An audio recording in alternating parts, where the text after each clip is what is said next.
and showing their faces in public. Okay, well, it might backfire. Yeah. Maddox's side of the Comic-Con story. Oh, yeah, okay. Oh, did he? Oh, okay. Wait, I know the Comic-Con story, right?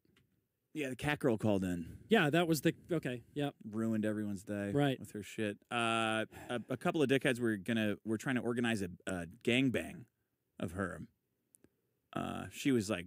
She had a chat room, and she was telling them that they could come over and fuck her together. Who was saying this? The cat girl. When? This week. This week? Yeah, sending everyone nudes and saying, like, come over and, run a train on she's me. A fucking... She's a mess and a half, man. Like, that's... It'd be funny, though, if they gangbanged her, right? It would be funny. You might get PTSD out of it. Christ. The bulldozer guy. Okay, here we go. Maddox's side. That's what they could call the orgy. The bulldozer. So Maddox, he invited a girl to Comic-Con, and then she started flirting with a guy and smoking weed with him, and then he threw her out. So here's what he has to say. Here's his response to it. Ready? Yeah. Okay, I really don't appreciate what you guys are doing. Yeah, make fun of me and stuff, whatever. But finding a female acquaintance and badgering them to slander me is crazy. It is fucked up, crazy stalker behavior. I don't know why I expected anything different at this point. For those of you not in the know, fanboy bailed a woman I used to know out of jail where she fucking belonged, then had her call into this dumbass show and spill spaghetti everywhere. Don't go listen to the episode. It is unlistenable. And... do not sign up to the Dick Show Patreon to listen to the bonus episode where they play an obviously fake recording of her.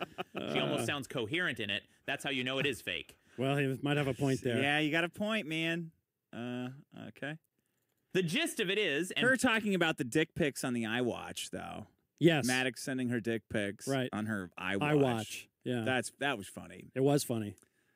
Because you don't think when you're sending the pic... Right, that it's going to go to an iWatch. Yeah, you're imagining it on, like, the big screen. Right. Wow, look at that dick. Yeah. And it's like, boop, boop. Yeah. Like, that's no good. Nobody wants that. The gist of it is, and by it, I mean the latest fairy tale the Nazis are spinning about me, is that I went to Comic-Con, struck out with 2 women, and my, penis is small.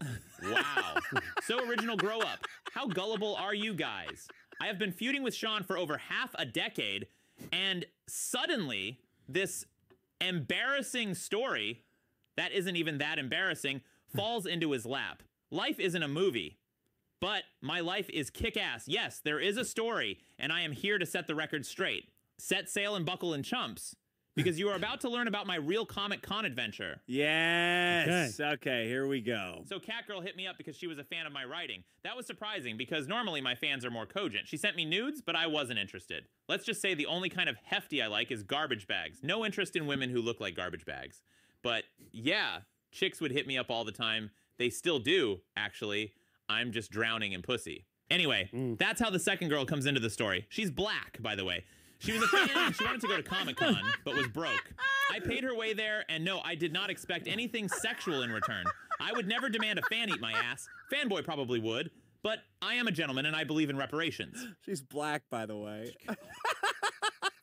Oh, by the way, Sean is not in this story, thank Armenian God. There's more to my life than these podcast creeps. I'm not that predictable. Okay. So I rode my bike to Comic-Con to meet the second girl there. While we were on the topic when I'm riding my bike, I find nothing more scary than the fact that a small but very vocal minority of my fellow Angelinos think that bike riders breaking rules are the problem. When I drive my car, when I had a car, I did get a bit annoyed when I saw cyclists flagrantly break rules or otherwise do dumb things. But 5 times on my bike ride to Comic-Con, I was nearly ran off the road by drivers. I am not the problem here. So, yeah, after my ride from hell, I arrived at Comic-Con. It did not help my mood, and I hope you sociopaths take that into account later in the story when I may have acted a little rash, but ultimately correctly. Running it, yeah, just kind of running defense early, right? We don't even need Maddox anymore. We got the AI. Yeah, these are better. These are in pretty so good. many ways, every way. I checked into my hotel and let my platonic guest get cozy in the room. I went out to walk around Comic-Con and meet fans, and boy, did I meet one. Kevin Smith approached me like how a special needs child approaches Gronk. He said he was such a big fan of my writing and that I was an inspiration to him.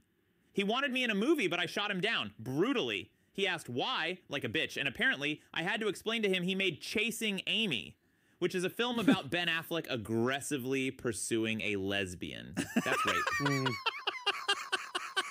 It's funny. Maddox wouldn't know who Gronk is. Nearby cosplay chicks swooned at my dressing down of Kevin Smith. They were dressed as Pac-Man and the Ghost. They gobbled up my pellets in the woman's restroom. I still hear Kevin cry when I get horny. I returned to my room and to my horror discovered some guy was in my hotel room with my vulnerable and very black fan. To make matters worse, he had a scorpion statue, which, as we all know, means he is a scorpion worshiper. They're ruining this country. I tried to kick just the guy out, but he had his hooks in her. He had already cast his spell.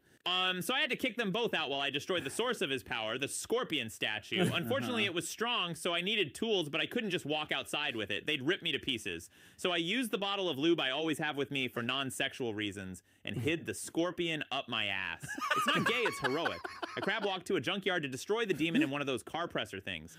That is the real Comic Con story. I got laid, I saved a black's life, and I am a hero. A black's life. Catgirl is bitter that I rejected her, and she is unaware of the evil that lurks in men's hearts. Okay. That's why she said a bunch of libelous bullshit. There you go. That's Wow. the other side of the story. What do you think? Well, I just... It makes sense. I mean, Sure. I believe that too. Right. You know? Yeah. It's nice to have the full picture Yeah, it is. from both of them. Yeah. Okay, Doug Weiss. I